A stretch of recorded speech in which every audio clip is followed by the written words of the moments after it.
आज का जो चैप्टर है पृथ्वी एक परिचय, पृथ्वी के बारे में जानकारी, पृथ्वी के अंदर क्या क्या है वो सब इसमें आपको मिलेगा। तो चलिए बिना देरी किए हुए क्वेश्चन पर चलते हैं। तो पहला क्वेश्चन है पृथ्वी का विषुवतीय व्यास 12,756 किलोमीटर है। पृथ्वी का ध्रुवीय व्यास 12,714 किलोमीटर है। पृथ्वी का ध्रुवीय व्यास और विषुवतीय व्यास से कम कितना है? पृथ्वी का ध्रुवीय व्यास और विषुवतीय व्यास से कम कितना है? तो 12 किलोमीटर। पृथ्वी का ध्रुवीय व्यास कम है विषुवतीय व्यास से 42 किलोमीटर। पृथ्वी पर जल का भाग 71% है। पृथ्वी पर जल का भाग 71% है। पृथ्वी का औसत घनत्व 5.5 ग्राम पर सेंटीमीटर क्यूब। ठीक है। पृथ्वी गति करती है पश्चिम से पूरब। पृथ्वी घूमता है कैसे? तो पश्चिम से पूरब जाती है। पृथ्वी का अक्ष पर घूमना है वो क्या कहलाता है? घूर्णन। दिन रात होता है पृथ्वी के घूर्णन के कारण। दिन रात कैसे होता है, क्यों होता है, ये हर किसी के दिमाग में चलता है। तो वो पृथ्वी के घूमने के कारण होता है दिन और रात। ऋतु परिवर्तन, ऋतु परिवर्तन भी होता है जो हमारी पृथ्वी माता है उसके परिक्रमण के कारण होता है। वो जब घूमती है तब ऋतु परिवर्तन होता है। पृथ्वी 1 घंटे में घूमती है 15 डिग्री देशांतर। पृथ्वी अपनी धुरी पर झुकी है 23.5 डिग्री। पृथ्वी अपने धुरी पर झुकी है 23.5 डिग्री। पृथ्वी के भूपृष्ठ में प्रचुर मात्रा में उपलब्ध तत्व है ऑक्सीजन 46.80%। पृथ्वी के भूपृष्ठ में प्रचुर मात्रा में उपलब्ध तत्व है ऑक्सीजन जो है 46.80%। पृथ्वी गोल है किसने कहा था? पृथ्वी गोल है किसने कहा था? तो थे हमारे पाइथागोरस महाराज।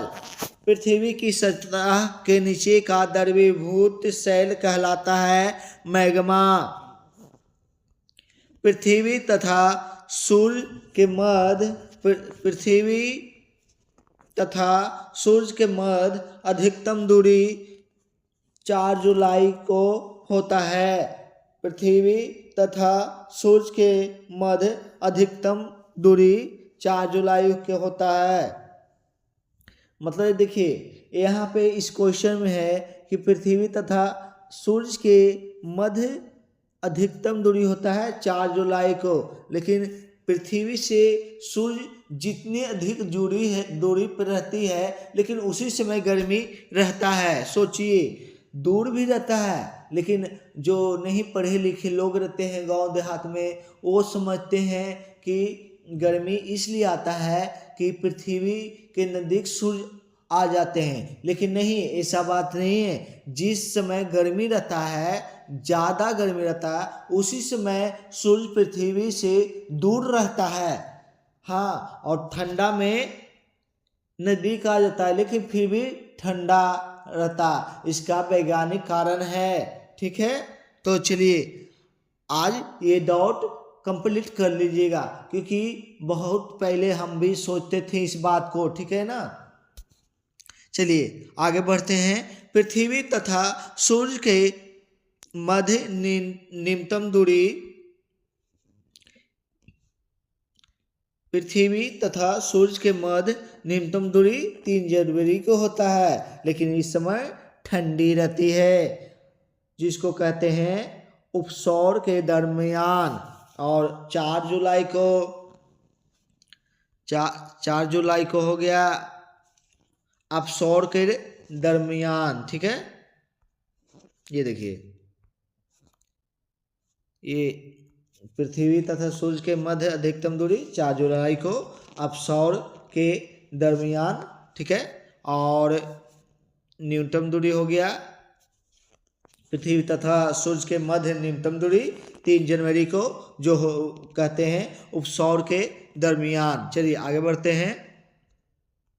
उपसौरिक एवं अपसौरिक को मिलाने वाली काल्पनिक रेखा कहलाती है एप्साइड रेखा। उपसौरिक एवं अपसौरिक को मिलाने वाली काल्पनिक रेखा कहलाती है एप्साइड रेखा। पृथ्वी की अपेक्षा चंद्रमा का द्रव्यमान 1/81 होता है, मतलब कि 1/81। ठीक है, 1/81, 1/81।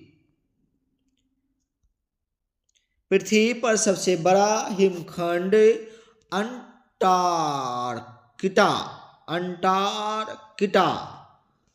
पृथ्वी पर सबसे बड़ा हिमखंड अंटार्कटिका। पृथ्वी की आंतरिक संरचना बनी है, और सबसे बड़े क्वेश्चन, पृथ्वी की आंतरिक संरचना बनी है सियाल, सीमा, क्रोड को निफे भी कहते हैं। ये तीनों से बनी हुई है पृथ्वी की आंतरिक संरचना।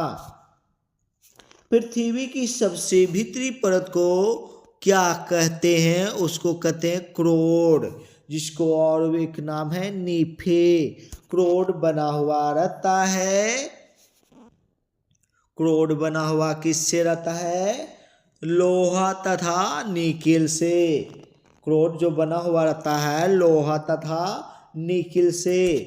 सियाल बना रहता है सिलिकॉन एवं एल्यूमिनियम से। सीमा बना रहता है सिलिकॉन एवं मैग्नीशियम से। पृथ्वी का सुरक्षा वाल्व ज्वालामुखी है। पृथ्वी का सुरक्षा वाल्व ज्वालामुखी है। तो कभी कभी ज्वालामुखी फट जाता है, जिससे होता है भूकंप। पृथ्वी के बाह्य भित्ति का उपरिभाग कहलाता है स्टेनोस्फीयर कहलाता है। पृथ्वी पर सबसे लंबा दिन 21 जून को होता है। पृथ्वी पर सबसे लंबा दिन 21 जून उत्तरी गोलार्ध में, मतलब कि पृथ्वी पर सबसे लंबा दिन होता है 21 जून को, लेकिन किधर होता है? उत्तरी गोलार्ध में। और 22 दिसंबर को लंबा दिन जहाँ होता है वो क्या कहलाता है? दक्षिणी गोलार्ध कहलाता है। तो पृथ्वी पर सबसे छोटा दिन 22 दिसंबर को होता है। वो कहाँ होता है? उत्तरी गोलार्ध। और 21 जून को दक्षिणी गोलार्ध में होता है सबसे छोटा दिन।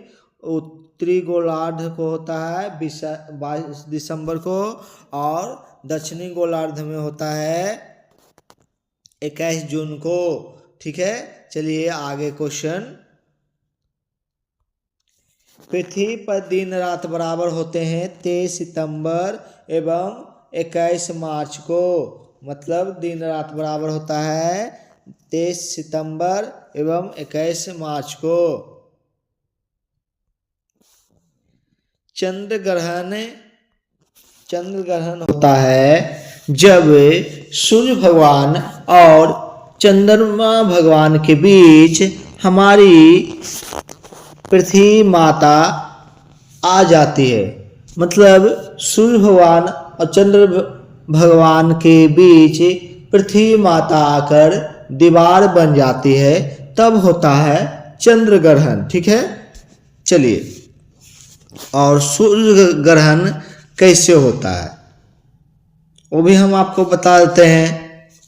सूर्य ग्रहण होता है जब सूर्य भगवान और पृथ्वी माता के बीच चंद्रदेव भगवान आ जाते हैं। मतलब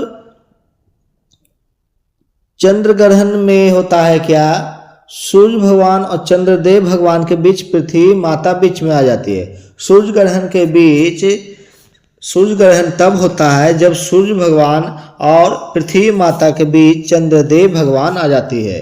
मतलब सूर्य भगवान और पृथ्वी माता के बीच चंद्रमा भगवान आकर दीवार खड़ा कर देते हैं, तो सूर्य ग्रहण लगता है। तो चलिए, चंद्र ग्रहण और सूर्य ग्रहण आप समझ लिए।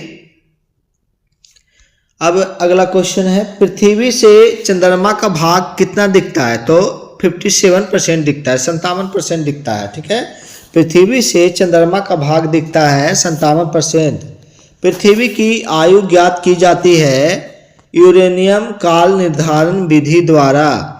यूरेनियम काल विधि द्वारा पृथ्वी की आयु ज्ञात की जाती है यूरेनियम काल निर्धारण विधि द्वारा। ठीक है, अश्व अक्षांश संबंधित है, अश्व अक्षांश संबंधित है 30 डिग्री से लेकर 40 डिग्री उत्तरी तथा दक्षिणी अक्षांश से, उत्तरी तथा दक्षिणी अक्षांश से।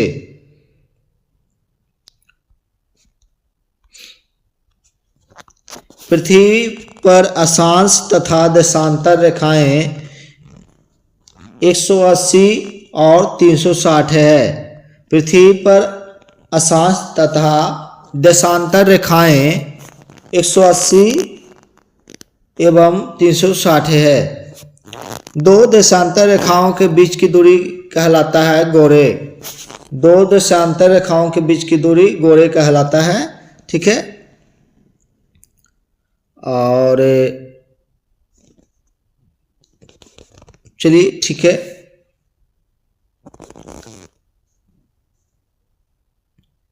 आपको मेरा पढ़ाना अच्छा लगता है तो वीडियो को शेयर कर दें और सब्सक्राइब कर दें, लाइक करें और कमेंट करें, ताकि हम उत्साहित हों और आपके लिए क्वेश्चन लेकर आएँ और आपके हर एग्ज़ाम निकल जाए बहुत जल्दी से जल्द, और जल्दी आपको नौकरी हो।